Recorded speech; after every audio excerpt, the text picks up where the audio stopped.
안녕 여러분, 노비바신 여기다 전에마ပြန်လည် ကြိုဆိုပါရယ်ညတီလာရက်ွက်ထဲကကျွန်တော်ပိုင်တဲ့ရွှေထုတ်အပိုင်း7ကိုဆက်လက်ဖတ်ပြပေးမှာဖြစ်ပါတယ်အားလုံးပဲစာမှုပွဲကြီးအတွက်အစင်းသိဖြစ်နေမယ်လို့ယုံမယ်နော်အခုချိန်ကစာကြက်ရမယ့်ချိန်မဟုတ်တော့ဘူးစာပြန်နှွေးရမယ့်ချိန်ဖြစ်နေပြီနော်ဟုတ်ကဲ့ပါဆရာမကနှုတ်ဆက်ပြီးအခန်းထဲမှထွက်သွားတော့ရွှေထုတ်တို့အားလုံးထုံးစံအတိုင်းလှုပ်လှုပ်ရရစူးစူးညံညံတွေဖြစ်ကုန်ကြသည်နောက်တစ်ချိန်ကကာယချိန်ဖြစ်၏ကာယချိန်ဆိုပေမဲ့ဆောင်းပွဲကြီးနီးလာဖြင့်မျက်နှုံအမိုက်ကောက်ဆရာမလို့တော့ပါရွှေထုတ်အိမ်သာသွားရအောင်ကျော်စင်သက်ကနောက်ခုံမှနေပြီးမတ်တက်ရက်ခါပစိုးပြင်ဝင်ရင်ခေါ်သည်ရွှေထုံးနှင့်အလီပိုင်ကထားရက်လိုက်ကြပြီအေးလားသွားမယ်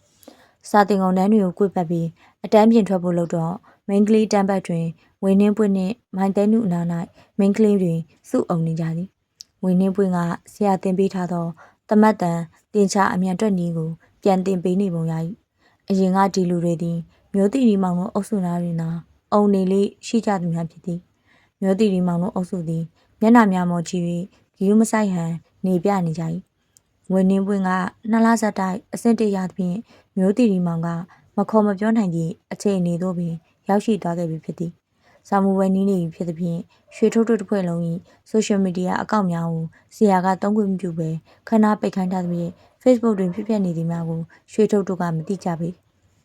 သို့သောဝင်းနှင်းပွင့်အားတိုက်ခိုက်လောင်ပြောင်ထားသည့် post များသည်အတော်အခြေအနေဆိုးသည်ဟုတခြားအတန်းပေါ်တငယ်ချင်းများထံမှပြန်ကြားကြရသည်သူတို့ကဝက်ပုံတွေနဲ့ဖြက်ညက်ကက်လုပ်ပြီးလေလှောင်ပြောင်ထားကြတာအကောင့်တူတွေနဲ့အဲ့ဒီတည်းကအကောင့်တူတစ်ခုကိုငါသိရဲကွစိုးရနိုင်ရဲ့အကောင့်ဟိုနေ့ကသူ့ဖုန်းထဲမှာငါဖြတ်ခနဲ့တွေ့လိုက်တာစိုးရနိုင်ကမျိုးသီရီမောင်ကြိုက်နေတာဟိုနေ့ကမျိုးသီရီမောင်ကသူ့မူရေးအကောင့်ကို friend လက်ခံလိုက်ပြီလို့ကြားတယ်သူတို့အုပ်စုတွေပဲလုံနေကြမှရွှေထုတ်တို့ကလည်းသိပါသည်သို့တော့စာမှုပွဲကပိုအရေးကြီးနေသည်ဖြစ်၍မတိကြအောင်ဆောင်ကြကစာကိုပဲပိုအာရုံစိုက်ပစ်ကြသည်အတင်းအပြင်းသတင်းတွေကြားသိခါတိုင်းဝင်းနှင်းပွေရမျက်နှာမကောင်းတော့လေဟန်ဆောင်ပြီးဖုံးကွယ်ထားသည်အလကားပါကွဝယ်ယူကောင်စားတမွန်းတဲ့ဟဲ့ကောင်ခွေးယူမဟုတ်ဘူးလားကွဟာ तू ကဝက်ကွဝက်တောင်မှပေါ်ကန်ကြီးကွဟာစိုးရနိုင်လို့ခုံတန်းများရှိမှဖျက်လျှောက်ခြင်းတွင်ကြားလဲရသည့်လှောင်ပြောင်နေသည်များဖြစ်သည်ကျော်စင်သက်ကခြေလမ်းများတုံသွားပြီးလှည့်ကြည့်လိုက်ဘာလဲဘာကြည့်ရလဲမင်းပထွေးထင်နေရလားကြည့်တော့ပါပြီမင်းဖေမို့လိုက်ပြောနေရတာဟဲ့တော်ပြီသွားတော့ရွှေထုတ်ကကျော်စင်သက်၏ကြောကိုတွန်း၍အခန်းပြင်သို့ထွက်ခိုင်းလိုက်သည်ဟဲ့ကောင်လာပါကွာအလီပိုင်ကလည်းကြောင်းကန်းနဲ့ရင်ပြကြမိဆိုသဖြင့်ကျော်စင်သက်အားဆွဲခေါ်သွားသည်ရွှေထုတ်ကစိုးရနိုင်မျက်နှာကိုစစ်စစ်ကြည့်လိုက်ရွှေထုတ်ကိုတော့ဘာမှမပြောတော့လဲနောက်ကျောခိုင်းကမှလောင်ပြောင်ရည်တန်တွေထပ်ထွက်လာကြပြန်သည်ခွေးမှသာဆောင်းမိုးပဲညင်းနေလို့သာပေါ့အကုံဆန်ပြုတ်တောက်နေအောင်လုပ်ပြချင်တာကျော်စင်သက်ကအိမ်သာသွားသည့်လမ်းတွင်တောက်တစ်ခေါက်ခေါက်နှင့်ဒေါသထွက်နေသည်ရွှေထုတ်ကကျော်စင်သက်၏ပခုံးအားဖတ်လိုက်ပြီးအေးငါလည်းအရင်စိတ်နဲ့သာဆိုဒီကောင်လေးတိတ်နေလောက်ပြီဆရာအเจ้าမှရမ်းဖြစ်အောင်မှားထားလို့ဆောင်းမိုးပဲပြီးရင်တွေးစရာမလိုတော့ဆောင်းမိုးပဲသာပြီးအောင်လုပ်ကြမဟုတ်ရင်ထပ်တွေ့နေအောင်မယ်အဲ့ဒီထောက်ကွက်တွေ10နှစ်လောက်ကြာမှထောက်ကွက်တွေအလီပိုင်ပြောကြောင်းရွှေထုတ်တို့ရင်မိလိုက်ကြသည်ဆောင်းမိုးပွဲကတော့သူတို့เจ้าရဲ့မှမဟုတ်ပဲဆရာကြောင့်ရွှေထုတ်တို့အားလုံးအောင်မအောင်ဖြစ်မှာမည်စိုးရနိုင်နဲ့တွေ့တဲ့စီကန်းတဲ့ကောင်တော်တော်မရိုင်းနဲ့ကောင်ဒီကောင်ကအထိပ္ပယ်နှစ်ခွထွက်တဲ့ညင်းညစ်ပပတ်အောင်လုံးတွေနဲ့ကောင်မလေးတို့လိုက်စားတာပြီးတော့မှနောက်အထိပ္ပယ်မျိုးနဲ့ရှော့ချသွားတာအလီပိုင်ကပြောသည်ကျော်စင်သက်ကအလီပိုင်ဟာပခုံးနှိတိုက်လိုက်ပြီးမင်းရလေအဲ့ဒါဆိုနောက်တကအဲ့ဒီကောင်ငါရှိမှကောင်မလေးကိုအဲ့ဒီလိုလိုက်စားနေဟဲ့ကောင်မင်းတို့အမရှေ့အိမ်ကအားလာလို့မေးလိုက်ဟမ်ဘာကြီးလဲအော်ရှေ့လာမယ်အင်္ဂါနေအားလာအလူဖိတ်မလို့ပါလို့ပြောတာပါဗောခွေးကောင်မဟုတ်တိုင်တက်နေလာခဲ့ရွှေထုံးနဲ့အလီပိုင်ကကျော်စင်သက်အားချုပ်ထားပြီးနေရင်ဝိုင်းအုပ်ပြကြသည်အာမတာရီနာတွေဟာရွှေထုတ်တို့အားလုံးရံပြစ်ခြင်း၍ရှောင်နေကြတော့လေညနေကြောင်းစစ်ချိန်တွင်ရံပွဲကဆက်ဆိုင်မြက်မြက်ကိုရောက်လာတော့၏အပြန်ဘတ်စကားပေါ်တွင်ရွှေထုတ်၏ခြေထောက်အားစိုးရနိုင်ကတမင်သက်တက်နှင်းသွားခြင်းမှစသည်ရွှေထုတ်တောက်ခောက်လိုက်တော့ကျော်စင်သက်နှင့်အလီပိုင်ကလှည့်ကြည့်လာသည်ရွှေထုတ်ဘာဖြစ်တာလဲရွှေထုတ်ကစိတ်ချော့ကတပ်ပြင်းချလိုက်ပြီးထားလိုက်ဘာမှမဟုတ်သို့တော့နောက်ကျောဘက်စီမှလှောင်ရည်တန်တွေကထပ်ထွက်လာပြီဟဲ့နောက်ကအရန်တိုးကြနေလေဘာလို့လာမိနေရလဲမိုင်တဲနူ၏အတန်ဆော်ဆော်ကိုကြားလိုက်ရပြီးဝင်းနှင်းပွင့်မှာအရှိကိုရိုင်းနေရ ဟာ sorry ဖွဲကြီးအောင်မင်းလို့မှီလိုက်မိတာဟာဟာဟာဟာရွှေထုတ်အန်ကျိတ်လိုက်မိသည်အလီပိုင်ကဝင်းထင်းပွင့်ကိုသူ့ရဲ့နေသည့်နေရာနေလဲပြီးကျော်စင်သက်ကတခုခုပြောရင်ပြင်းနေသည်ဖြင့်ရွှေထုတ်ကဟန့်လိုက်သည်တော်ပြီကားပေါ်မှာရံဖြစ်နေသို့တော့စိုးရနိုင်စီမှထွက်လာသောစကားတခုကြောင့်ရွှေထုတ်၏တိခတ်နိုင်စွမ်းတို့သည်ဒေါသအဖြစ်သို့ကူးပြောင်းကုန်ကြတော့သည်စိုးရနိုင်ကအလီပိုင်ဟာကိုးကွယ်သည့်ဘာသာရေးနှင့်ပတ်သက်ပြီးခွဲခြားကာဝင်းနှင်းပွင့်ခန္ဓာကိုယ်နှင့်ရောနှော၍လောင်ပြောင်လိုက်ခြင်းဖြစ်သည်မင်းခွေးမှသာမင်းစင်းခဲ့တဲ့အခုတိုက်ဆိုင်သွားပြီမြားတီလာအနီးရှိမှတ်တိုင်တစ်ခုတွင်ကားရက်သည့်အချိန်ဖြစ်နေ၍ရွှေထုတ်ကစိုးရနိုင်အားလေကုန်းမကိုင်သာကားပေါ်မှဆွဲချပစ်လိုက်သည်ဟဲ့ကောင်ရွှေထုတ်မလုံနဲ့အလီပိုင်တားတန်နှင့်အတူကျော်စင်တက်ကပါကားပေါ်မှဝယုံသုံးကားဆင်းလိုက်လာသည်ဟဲ့နေကြအောင်ရွှေထုတ်ဟဲ့ရံပြစ်ကြပါနဲ့ရွှေထုတ်မိုင်တန်းနှုတ်နှင့်ဝင်းနှင်းပွင့်ရလဲကားပေါ်မှပြေးဆင်းလာကြသည်ဟဲ့ကောင်တွေစိုးရနိုင်တငယ်ချင်း၃ယောက်ကလည်းလိုက်ဆင်းလာပြီးရုံးရင်းဆန်ခတ်ဖြစ်ကုန်ကြတော့သည်ဟဲ့ကလေးတွေရန်နေဖြစ်ကုန်တော့မှာပဲဘတ်ကားပေါ်မှာအတော်ကြီးတောက်အော်တန်ကိုလည်းကြားလိုက်ရသည်ရွှေထုတ်ကကားအောင်ရောက်တော့စိုးရနိုင်အားလေပင်ကော်လာစာအားစုကင်၍မျက်နှာကို၃ချက်ဆင့်ကလက်သေးနှင့်ထိုးပစ်လိုက်သည်မင်းအားနေသူများကိုဘာသာရေးနဲ့လိုက်ပြီးစော်ကားနေအောက်တန်းကြတဲ့ခွေးအောင်တော့မင်းကလေးတယောက်ရဲ့ခန္ဓာကိုတိတ်ဆန်တဲ့နှိုင်းပြီးလိုက်ပြောနေအောင်မင်းတင်ထားတဲ့ပညာရဲ့အဲ့လောက်ပဲအဆင့်ရှိရလားဟမ်မင်းစာမတက်ဘူးလားဟမ်ခွေးမှသာလောကအနီတီရောမတင်ဘူးလားဟာဟဲ့ကောင်စိုးရနိုင်တငယ်ချင်းများကလည်းရွှေထုတ်အားဝင်လုံး၍ထိုးကြိတ်ကြသည်ကျော်စင်သက်နှင့်အလီပိုင်ကလည်းလွယ်အိတ်တွေမြေပြင်ပေါ်ချကာဝင်၍ထိုးကြတော့သည်ရုံရင်းစက်ခတ်တွေဖြစ်နေကြပြီးဘသူကဘသူကိုထိုးနေကြမှန်းတော့မသိတော့ဘူးရွှေထုတ်တို့က3ယောက်စိုးရနိုင်တို့က4ယောက်ရွှေထုတ်နှင့်ကျော်စင်သက်ကကောင်းကောင်းထိုးကြိတ်တတ်တော်လေငကိုကလေးကအနေအေးပြီးရန်သိမ့်မဖြစ်တတ်ကြသောအလီပိုင်ကခဏခဏလဲကျနေရသည်သို့တော့လဲကျသွားတိုင်းလည်းပြန်ထပြီးနိုင်တဲ့လောက်ပြန်ထိုးရှာသည်ဟဲတီနာကောင်တွေလဲကျသွားသောအလီပိုင်းကိုပေါ်သို့ခွတ်ထိုင်ကထိုးနေသောကောင်အားမိုက်တဲနူကပြေးလာပြီးလွယ်အိတ်နှင့်ဝင်ရိုက်တော်သည်စပီအောင်ဆောက်ဆွဲ၍မျက်နှာကိုဆွဲကုတ်သည်အင်းဟဲသေစမ်းမတရားလုပ်တဲ့ကောင်ကြီးမိုက်တဲနူသည်ကြားမလေးတစ်ကောင်ကဲ့သို့ရှူးရှူးရှာရှာနှင့်မိယာဖမ်း၍ကုတ်ဆွဲနေသည်မှာတော်တော်လေးတော့အကူညီရ၏အခုဆိုလေစိုးရနိုင်တို့က4ယောက်ရွှေထုတ်တို့ကလည်း4ယောက်ဟဲ့ရမ်းပြစ်ကြပါနဲ့တော်ကြပါတော့ဝင်းချင်းပွင့်ကဘေးမှနေ၍အော်ငိုနေသည်ဟဲမိုင်တဲနုစိုးရနိုင်ဘက်မှတယောက်ကစောင့်တွန်းလိုက်သည်ဖြင့်မိုင်တဲနုကလမ်းမပေါ်သို့ပြစ်လဲကျသွားသည်ထိုအခါမှဝင်းနှင်းပွင့်ကလက်ထဲမှလွယ်အိတ်ကိုပြစ်ချကာကြောင်စိမ့်လုံကြီးကိုပါချွတ်ချပစ်လိုက်ပြီးအပေါ်မှရင်မုံအင်းကြီးအောက်မှဂျေပေါင်းမိအပွားကြီးနှင့်ဝင်၍နှပန်းလုံးတော်၏ငါတငယ်ချင်းတွေမတရားလုပ်တဲ့ကောင်လေးကျော်စင်သက်အားဖမ်းချုပ်ထားသည့်ကောင်ကိုဝင်းနှင်းပွင့်ကလက်မောင်းကိုကုန်း၍ကိုက်ပစ်သည်ရွှေထုံးနှင့်ထိုးကျိတ်နေသည့်စိုးရနိုင်အားသူ့ကိုယ်လုံးနှင့်လွင့်သွားအောင်ပြစ်တိုက်သည်ကျော်စင်သက်ထိုးလိုက်၍လဲကျသောကောင်ကျုံးကိုတက်နှင်းသည်တေကြစမ်းခွေးကောင်လေးအခုဆိုရင်စိုးရနိုင်တို့က4ယောက်ရွှေထုတ်တို့က5ယောက်ဟာရွှေထုတ်တို့ဟဲ့ကောင်လေးတော်ကြတော်ပြောတာနှင့်အတူရက်ွက်ထဲမှာကိုတိုးကြီးကစိုက်ကားကြီးထိုးရလာပြီးရွှေထုတ်တို့အားဝင်ဆွဲတော်သည်ကိုတိုးကြီးရောက်လာမှရက်ကြည့်နေသည့်လူများထဲမှလူကြီးတယောက်2ယောက်ထွက်လာ၍ကူဆွဲကြသည်တခုခုဆိုဝင်မကူပဲရက်ကြည့်နေကြသည်ကရန်ကုန်မြို့၏ထုံစံတော်ကြဘလို့ဖြစ်ကြရလဲမင်းတို့ကောင်နေဟိုကောင်နေမင်းတို့ဝေပါကြီးရက်ွက်တွေကကောင်နေမဟုတ်လားတွားကြတော့ပြန်ကြမင်းတို့ရက်ွက်လူကြုံကတွားတိုင်ပါနော်ကိုတိုးကြီးကစိုးရနိုင်တို့အုပ်စုကိုမောင်းထုတ်နေသည်သူတို့4ယောက်မှလည်းတော်အထိနာထားကြသဖြင့်ထောင်းနေဖြင့်ထွက်သွားကြသည်ထိုအခိုက်တွင်ရွှေထုတ်တို့အနာသို့ကားတစ်စီးထိုးရလာသည်ဆရာအင်းစိန်စေယုံကြီးပြင်ပလူနာဌာနတွင်ရွှေထုတ်တို့9ယောက်တန်းစီ၍ထိုင်နေကြရသည်ဆရာကတာဝန်ကျဆရာဝန်မကြီးနှင့်စကားပြောနေဆရာမျက်နှာသည်အခါတိုင်းနှင့်မတူအောင်ပင်တင်းနေ၍ရွှေထုတ်တို့မှစကားပင်ကြဲကြဲမပြောရကြပေခဏကြာတော့ကျော်စင်သက်ကမျက်နှာချင်းဆိုင်မှမိုက်တဲနုနှင့်ဝင်းနှင်းပွေအားလှမ်းကြည့်၍ရွှေထုတ်အားတထောင်နှင့်တုတ်ကခွေးကနေကြိတ်ရင်နေသည်အလီပိုင်းကလည်းအတန်တိတ်ရင်နေသည်ဖြင့်ရွှေထုတ်ပါလိုက်၍ပြုံးမိရတော့သည်ဝင်းနှင်းပွေ၏ပုံစံမှာကာတွန်းရုံများပါသောဂျေပေါင်းမိအပွားကြီးနှင့်ရင်ပုံးအင်းကြီးအဖြူရောင်၏အောက်နာတွင်ကျဲသီးတစ်လုံးကလည်းပြုတ်ထွက်နေသည်မိုက်တဲနုမှာကျစ်ဆံမီနှစ်ပတ်ချစ်ထားသောစပင်းများကဖွာလန်းကျဲနေ၏နှစ်ယောက်စလုံးကြီးမားဒဏ်ရာများမတွေ့ရသဖြင့်စိတ်အေးရသေးသည်ကျော်စင်သက်ကတခွေးရင်နေရင်မှလီတန်တွတ်ဖြင့်ဟဲ့ဝင်းနှင်းပွေနင်းလုံးကြီးအောင် လွယ်ထဲမှာဂျိမ်းစ်ဘွန်မာကြီးတွေကြာနေရမယ်အောင်မနာကျင်လို့မိုင်းတဲနူးကမျက်စောင်းထိုး၍လက်ဝါးထောင်ပြသည်အမလီကြောက်တယ်အရှင်ကမသေးဘူးနေမှာငါရွှေထုတ်ကိုပဲရည်ကျင်နေတာရံမဖြစ်နဲ့ရင်မဖြစ်နဲ့တစ်ချိန်လုံးပြောနေပြီသူကအရင်ဟိုကောက်အောင်ကားပေါ်ဆွဲချသွားပြီးကြွေးတာဟေးရွှေထုတ်တို့တယောက်နဲ့တယောက်တွန်းထိုးရည်နေကြတော့ရွှေပုံနှန်းထက်ဗျာဆေးရကအခန်းဝမှာပေါ်လာပြီးရွှေထုတ်နာမည်ကိုအရင်ဆုံးခေါ်သည်လာခဲ့ဟုတ်ရွှေထုတ်အခန်းထဲဝင်သွားတော့ဆရာဝန်မကြီးကရွှေထုတ်အားကရင်ပေါ်၌လဲခိုင်းသည်ဆရာမသူတို့အားလုံးအတွင်းထဲရာတွေပါရှိမရှိတေချာလေးစစ်ဆေးပေးပါဆောင်းဝဲကြီးကအရင်နေလို့တခုခုပြစ်မှာစိုးလို့ပါဟုတ်ကဲ့ပါရှင်စစ်ပေးပါမယ်ဆောင်းဝဲကြီးမှာရန်တွေဖြစ်ရတယ်လို့နော်ကလေးတွေကတော့ဆရာဝန်မကြီးကရွှေထုတ်အားရှက်အင်းကြီးကျဲတီများဖြုတ်ခိုင်းတော့ဆရာကကိုဖြုတ်ပေးသည်ရွှေထုတ်ကိုပေါ်၌အုံမိုး၍အင်းကြီးကျဲတီများဖြုတ်ပေးနေသောဆရာမေယူများသည်တင်းမာနေကြ၏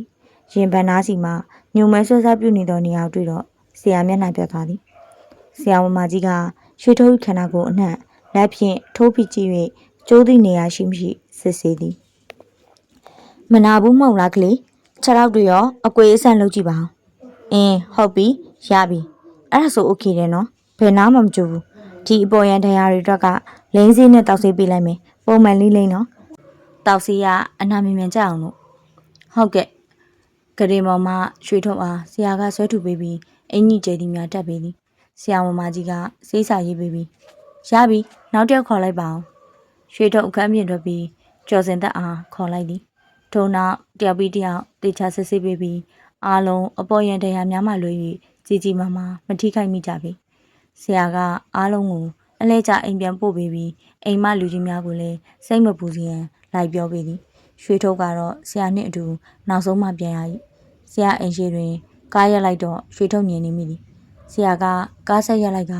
တော့ကိုဖြုတ်လိုက်ပြီးရွှေထုတ်အားလှည့်ကြည့်လာသည်မစင်းဘူးလားဗျာဟုတ်ရွှေထုတ်ကားပေါ်မှာဆင်းကရောင်နာနာနှင့်အိမ်ဘက်သို့လှည့်ထွက်မိလို့ဒါကပဲသွားမလို့ဟိုအိမ်ပြန်မလို့မင်းမအခုဘယ်သူရှိလို့လဲဟိုဘယ်သူမှမရှိပါဘူးအခုတန်ရာတွေကဆေးလိုက်ရမှာမဟုတ်ဘူးလားမင်းကိုယ့်အကိုလိမ့်တက်လို့လားရွှေထုတ်ဆရာလက်ထဲမှာဆေးထုတ်ကိုလှမ်းကြည့်လိုက်ပြီးဆရာနောက်မှနေ၍အိမ်ထဲသို့လိုက်ဝင်သွားသည်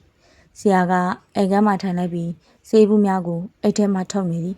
ရွှေထုတ်ကဆရာဘေးနားတွင်ဝင်ထိုင်ပြီးငြိမ်နေရ၏ဆရာကဆေးဘူးကိုအပုံးဖွေးညှို့လိုက်ပြီးရွှေထုတ်၏မျက်နှာအားမေးပြားမှဆွဲမုံလိုက်သည်ထို့နောက်မျက်ခုံးတောင်းနှင့်ပါးယူပေါ်မှထရများအားဆေးလိမ့်ပေး၏အင်ကြီးချွတ်ဗျာဟိုနေပါစီမင်းရင်ပေါ်မှာအထိုးခံထားတာမဟုတ်လားဆေးမလိမ့်မဲ့ဘာလို့မှလည်းရွှေပုံနံထက်ဆရာကြီးခက်ဆက်ဆက်ခေါ်တဲ့ကြောင့်ရွှေထုတ်ရင်နဲ့အောင့်သွားသည်အင်ကြီးကျဲသီးများကိုဖြုတ်၍ချွတ်ပေးလိုက်သည်ဆရာကရွှေထုတ်ရင်ဘက်ပေါ်မှထရအားဆေးလိမ့်ပေးနေသည်ရွှေထုတ်စိတ်ထဲတွင်အလိုလိုဝမ်းနေလာရပြီးလိုက်တက်လာကမထိန်လိုက်နိုင်သောမျက်ရည်တစ်စက်ကဆေးလိမ့်ပေးနေသောဆရာလက်ပြန်ပေါ်သို့ပေါက်ကနေကျသွားတော့သည်ဆရာကအံ့ဩစွာမောကြည့်လာသည်နာလို့လားရွှေထုတ်ကပြန်မဖြေအန်ကျိတ်ထားပြီးမျက်ရည်တို့ကသာပါးပေါ်သို့တလိမ့်လိမ့်နှင့်ကျလာနေဆရာအမူအရာကအနှင်းငယ်ပြသွားပြီးလက်ထဲမှဆေးဘူးကိုပြစ်ချလိုက်သည်ဘာလို့ငိုရလဲနာလို့လားလို့မင်းနေရလေရွှေပုံနဲ့ထက်မင်းနာနေအခုချင်းချင်းဆေးရုံဝင်ပြန်သွားပြီးဓာတ်မှန်ရရမယ်မနာဘူးရွှေထုတ်မျက်စိမိတ်၍အော်ပြက်လိုက်သည်မနာဘူးဘယ်နာမှမနာဘူးလို့ဟုတ်ပြီအဲ့ဆိုဘာလို့ငိုရတာလဲရွှေပုံ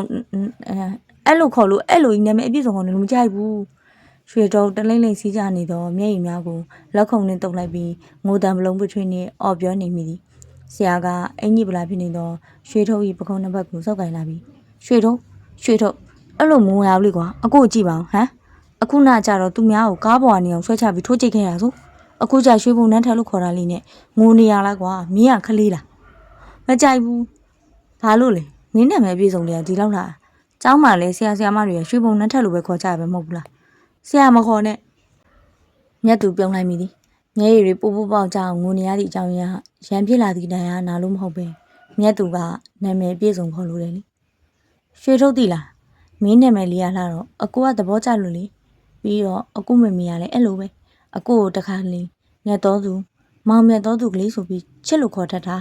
မေမေကချစ်ရင်နာမည်ပြည့်စုံခေါ်နေကြ အကိုကလေမေမေနဲ့တူတာထင်တယ်မြတ်သူ၏ပြောကြောင့်ရွှေထုတ်ကမျက်လုံးလေးများဝိုင်းလျက်မောကြည့်လာသည်မြတ်သူစိတ်လွတ်ကိုလို့ပြောပြီးမှလန့်သွားရသည်အာဒီနားမှာလည်းထိထားပဲလောင်းစေးလင်းရအောင်မယ်မြတ်သူကရွှေထုတ်၏ပါယိုလီနာသို့ဆေးထက်လိမ့်ပြီးပေါင်းမှုပေါ်မှာမှတ်နှက်ကလေးဟာမျက်စိရောက်သွားရသည်ခုမှအနီးကတိကျကျအကြည့်ခွင့်ရသဖြင့်မြတ်သူမျက်တောင်ပင်ခတ်မိသည်မထင်ရွှေထုတ်၏မြက်ကလေးသည်အနက်ရောင်အဆက်ကလေးတစ်ဆက်များသာဖြစ်သည်အသီးလေးထွက်နေခြင်းလည်းမဟုတ်ခက်ပြပြအမှတ်ကဲ့သို့ဖြစ်နေခြင်းလည်းမဟုတ်ဒီအတိုင်းအနက်ရောင်အဆက်သသည်လေးတစ်ဆက်များသာဖြစ်သည်ဝေးဝါနေသောအသားရည်ကြောင့်ထိုအနက်ရောင်အဆက်လေးကပို၍ထင်းနေရခြင်းဖြစ်ဆရာအဲ့ဒါဆိုဟိုကောင်မျိုးမခေါ်နဲ့ဟမ်ရွှေထုတ်ရုပ်တရက်ပြောကြောင့်မြတ်သူကနားမလည်ဖြစ်သွားသည်ဟိုကောင်နေလေကျော်စင်သက်တို့နာမည်ရင်းမခေါ်နဲ့မြတ်သူရီလိုက်မိသည်ဒါကဘလို့ချစ်စရာကောင်းမှုမျိုးပါလေဘာလို့လဲကွာကျော်စင်သက်မှာအိမ်နာမည်မှမရှိတာရှိတယ်ကြော်ကြီးတဲ့ရွှေထုတ်ကတော့တကယ်ကွာရွှေပုံနှမ်းထပ်ပါမြတ်သူဟမ်ဆောင်နိုင်စွာပြီး၍ရွှေထုတ်ဤပါလေးတစ်ဖက်ကိုဆွဲဖြစ်မိသွားသည်လှုပ်ပြီးကမှအနီးခတ်စွာဖြင့်မတိကြအောင်ဆောင်၍ဆေးဘူးတွေကိုအိတ်ထဲကောက်သိမ်းနေလိုက်ပြီးလာအိမ်မှာဘယ်သူမှမရောက်သေးတော့မုံကားဆိုင်ကိုလိုက်ပို့မယ်အဆူမခံရအောင်လဲကိုပြောပေးမယ်နားတယ်ဟမ်ဘယ်နားကလဲရင်ဘက်ကလားဒီမြက်ခုံးရွာလားညစာစားပြီးရင်ကြိုက်ခဲပြောင်စီတောက်ရမယ်နေအောင်အခုလောလောဆယ်တောက်ထားလို့ရတာဘာရှိအောင်လဲဘာကမြတ်သူဆေးအိတ်ကိုမှွေကြည့်နေရမှရက်တန်သွားသည်မျက်စိရှိမှကလင်းငယ်ကအချော့ခံခြင်းနေသည့်ရုပ်ကလေးဖြင့်မော့ကြည့်နေမြတ်သူတရွေးတစ်ချက်မြူချလိုက်မိသည်ကိုကလည်းပေါင်းအောင်တော့ဖြစ်ထားမိသည်မဟုတ်လားအောင်ဖွက်မြတ်သူကအောင်ဖွက်ဟုပြောရင်ရွှေထုတ်ဤပါကိုလက်မနဲ့ပုတ်ပေးလိုက်သည်ပြုံးသားသည့်မျက်လုံးလေးတွေကမြတ်သူ၏နှလုံးသားငှက်တောင်မွေးနူးနူးလေးနဲ့ပုတ်ဆွဲခံလိုက်ရသလိုရာကြည့်ကြည့်နှင့်ကြက်သိမ်းများပင်တစ်စိမ့်စိမ့်ထားလာသည့်အထိမက်ရှလာရာသည့်ဥသူသည်6တွေ့၍လေဘူးတို့ကိုဝိနေအောင်တိုက်ခတ်တတ်သည်ဆရာတို့အင်ရှိရှိဗရောက်ရွက်6များသည်လေပွေနှင့်အတူလမ်းပေါ်၌ဝိပြန်နေကြသည်လမ်းနေရှိတရက်ပင်များတွင်လည်းတရက်ဖူးလေးများစတွင်၍အညွန့်ထွက်လာကြပြီတရက်ပင်ထိပ်ပြားစီမှနှွေကြီးပြရွတ်ဖြစ်သောအုပ်အောငှက်တို့၏တွန်သံများကြားစားပြူလာပြီဆိုလျင်တော့ဆံမူဝဲရာသီတို့ရောက်လာပြီဖြစ်၏ရွှေထုတ်ကအိမ်ပေါ်မှဆင်းလာပြီးဧကန်ရှိခုံတရားတွင်ထိုင်နေသောအဖေနှင့်အမေကိုထိုင်ကြတော့လိုက်သည်ငါသားလေးအခက်ခဲမရှိအောင်မြင်စွာဖြစ်ဆိုနိုင်ပါစေအမေကဆူတောင်းပေးသည်အဖေကခေါင်းတညင်းညင်းဖြင့်ပြုံးနေပြီးအောင်ပါပါကွာဘာမှအောင်စရာရှိလဲသူတို့ဆရာဒီလောက်အပေမှန်းခံထားတာမင်းဆရာကိုလည်းတော့ကတော့လိုက်ကြားလားဟုတ်ကဲ့အဖေဆရာလိုက်ဖို့ပြီးစောင့်နေပြီမှာအေးဖះရောရွှေကိုခဲ့သေးလားဟုတ်ကဲ့တွားဆရာစောင့်နေပြီတေချာပြေးခဲ့တော့ရွှေတော့ကိုကြီးရွှေထုတ်ဖြေနိုင်ပါစေ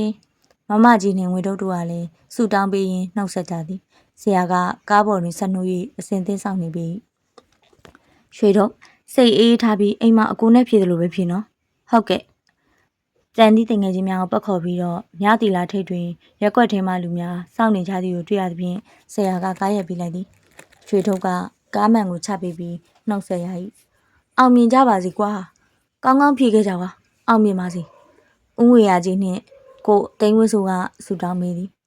ကိုကြီးတို့မမကြီးတို့ဆောင်းပွဲအောင်ပါစေလို့ပြောလိုက်လေကြွကိုကြီးတို့မမကြီးတို့ဆောင်းပွဲအောင်ပါစေ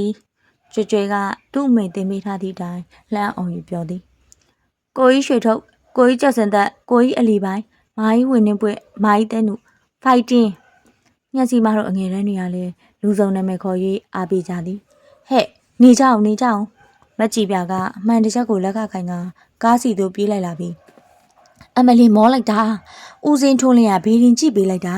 ဒီနေ့ကကြာတာပရိနေဆိုတော့ဖြေဆိုမဲ့ចောင်းသားတွေအကုန်လုံးမှန်ကြည့်သွားကြပါတဲ့ရော့ရွှေထုတ်ကြည့်မကြည်ပြကမှန်ချက်ကြီးကိုကားပရင်းပေါက်မှနေ၍ရွှေထုတ်မျက်နှာရှိသို့ထိုးပြလာသဖြင့်ရွှေထုတ်ကကြည့်လိုက်ရသည်ရော့ကျော်စင်သက်အလီပိုင်းတို့ဝင်းနှုတ်ပွင့်တော့ကြည့်ကြနောက်ခန်းမှလူများကလည်းရှေ့သို့တိုးဝေးလာကြ၍ကြည့်ကြရသည်အေးရပြီခလေးတွေကောင်းကောင်းဖြေခဲ့ကြနော်အကြီးများကရေပလားခွက်ထဲမှရေများကိုတပြေခက်နဲ့နှိုက်ယူ၍ရွှေထုတ်တို့အားဖြန်းပတ်ပေးသည်ဟဲ့မှန်တကားချပါအောင်ဟဲ့နောက်ခန်းအဟာတွေနောက်ခန်းမှာ၄ယောက်စုထိုင်နေကြသောကျော်စင်သက်က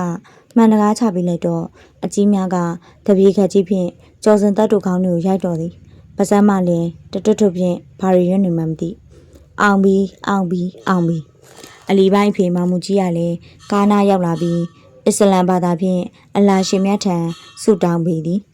မိုင်တဲနုအမိကလည်းနှစ်ဖူးနှင့်ရင်ဘတ်တို့ကိုတိုးထိလိုက်ကယေရှုခရစ်တော်၏ချီးမြှောက်မှုကြောင့်အားလုံးအောင်မြင်ပြီဟုပြော၏ဒီလောက်ဘာသာတရားပေါင်းစုံမှကောင်းချီးပေး၍စောင်းမပေးနေမှာတော့ရွှေထုတ်တို့ဘာသာစုံတငယ်ချင်းကရောက်ဘာသာစုံကုန်တူးတွေထွက်ကြရန်သာကြံတော့သည်မဟုတ်ပါလားຫນွေသည်ပူစားပြလာတော့လေမြားတီလာရက်ကွက်ထိတ်တွင်တော့တက်သစ္စာဆယ်တန်းကျောင်းသူကျောင်းသားလေးများသည်ຫນွေဦး၏ပြေဖူးလေးများနှင့်အတူအညွန့်တလူလူဖြစ်နေကြပြီတော့၏ဆက်ရန်ဒီစောနားထောင်ပေးခဲ့တဲ့တောက်စီတိုင်းကိုကျေးဇူးအများကြီးတင်ပါတယ်ရှင်နောက်ထပ်အပိုင်းတစ်တွေနဲ့တူတူပြန်တွေ့ပါမယ်အန်ညော